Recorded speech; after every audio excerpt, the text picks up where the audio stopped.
Assalamualaikum warahmatullahi taala wabarakatuh. Selamat sejahtera. Tuan-tuan, tolong share, tolong like, tolong subscribe. Syed Saddiq keluar dari blok kerajaan. Menurut sumber.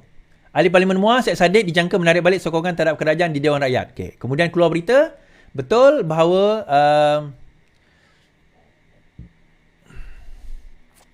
keluar kerajaan biar dihukum daripada hilang prinsip, kata Syed Saddiq. Okay. Daripada hilang prinsip, dia kata biarlah dia dihukum. Dia tak kisah nak keluar daripada kerajaan. Dia tak kisah pun. Keluar-keluarlah. Dia daripada rela dihukum. Biar dihukum daripada hilang prinsip, katanya. Okay, kita baca. Ahli Parlimen Syed Saddiq secara rasmi mengumumkan keluar daripada kerajaan perpaduan untuk menjadi pembangkang sebagai kuasa ketiga.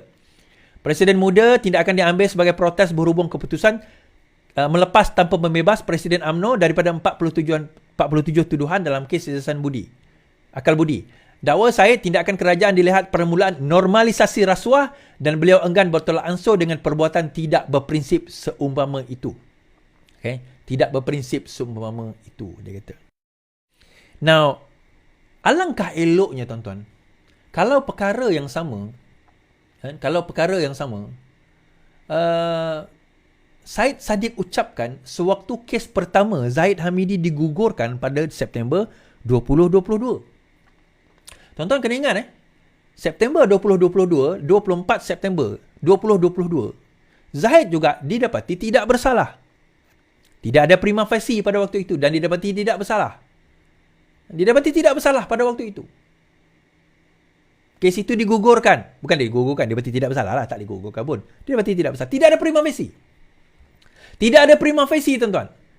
Mahkamah mendapati tidak ada prima facie. Walaupun dia rayu lepas itulah. Dalam keadaan tidak ada prima facie, kerajaannya siapa? Perikatan Nasional. UMNO bersama siapa? Perikatan Nasional. Zahid bersama siapa pada waktu itu? Perikatan Nasional. Tapi kita dengar apa Syed Saddiq kata? Bila melibatkan kes yang itu? Dia kata apa? Saya yakin dengan badan kehakiman, kata Syed Saddiq susulan keputusan kes Zahid. Saya yakin. Presiden muda Syed Saddiq menegaskan pendiriannya mengenai badan kehakiman. Berikutan keputusan mahkamah membebaskan Presiden UMNO daripada semua tuduhan dalam kes visa luar negara VLN. Ini tahun 2022. Ahli Parlimen MUA itu berkata sebagai penggubal dasar, penting untuk tidak hilang keyakinan terhadap badan kehakiman. Sama seperti pendirian saya sebelum ini, jika kita meletakkan kepercayaan kepada badan kehakiman pada sabitan-sabitan sebelum ini, kita juga harus percaya kepada badan kehakiman dalam hal pembebasan, katanya. Beliau berkata peguam negara masih boleh merayu kepada keputusan tinggi yang membebaskan Zahid daripada 40 pertuduhan. So dalam kes ini, dia menyalahkan peguam negara pun. Dia tidak menyalahkan badan siasatan pun. Dia tidak menyalahkan pendakwa raya pun. Dia tidak menyalahkan hakim pun. Tapi pada yang kes ini dia dibicara, dia dapati tidak bersalah oleh mahkamah. Dalam kes yang itu, pendakwa raya yang menjatuh ataupun menggugurkan kes. Saya nak bagi tahu. Anwar sendiri cakap, kalau saya nak bebaskan Zahid, saya biar kes itu diteruskan. Kalau saya campur tangan, saya biarkan kes itu diteruskan. Kenapa? Saya tahu daripada segi bukti dia terlalu lemah sehingga dia akan didapati tidak bersalah, tuan-tuan. Kan? Tapi sebab dia tak campur tangan, ini urusan kepada pendakwa raya.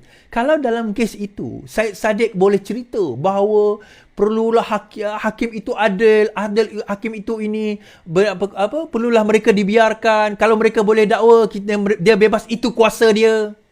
Pendakwa raya nak buat, itu kuasa dia. Tapi kenapa dalam kes ini tiba-tiba hilang kuasa, hilang cerita kuasa tadi tu, hilang cerita prerogatif tadi tu, hilang cerita tu, tiba-tiba dia bercakap soal prinsip. 2022 ni bukan tahun 2002 Syed Saddiq membawa lahir kot, ataupun 10 tahun masa tak lahir lagi, dia tak sampai 10 tahun umur dia. Ini bukan 2002, ini 2022, tahun lepas, setahun yang lalu, almost exactly, less than a year, 24 September 2022, dia bercakap ini soal kehakiman. Kalau mereka boleh dakwa, maka mereka juga boleh bebaskan. Samalah dalam kes ni. So prinsip apa? Dia bukan cerita prinsip berkenaan dengan DNA Zahid tu, tuan-tuan. Sebenarnya bukan cerita tu. Kita kena faham. Dia bukan cerita tu. Cerita dia pada kes dia. Dan pada Atok.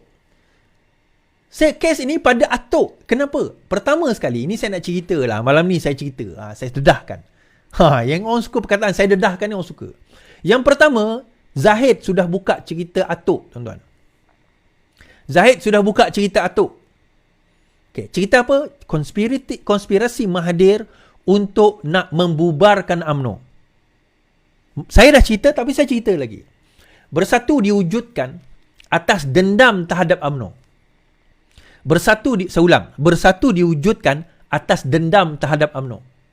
Dan Tun Mahathir ni tuan-tuan, kalau dia dendam pada seseorang, dia akan pastikan dendam dia tu sampai hancur dan habis kau akan dikerjakan. Sebab itu dia jatuhkan kerajaan pada tahun 2020. Sebab dendam dia kepada siapa? Kepada geng-geng Pakatan Harapan yang tak nak dengar cakap dia. Kerajaan jatuh. Dendam dia pada UMNO pada waktu itu. Dia nak memastikan UMNO akan hancur, habis.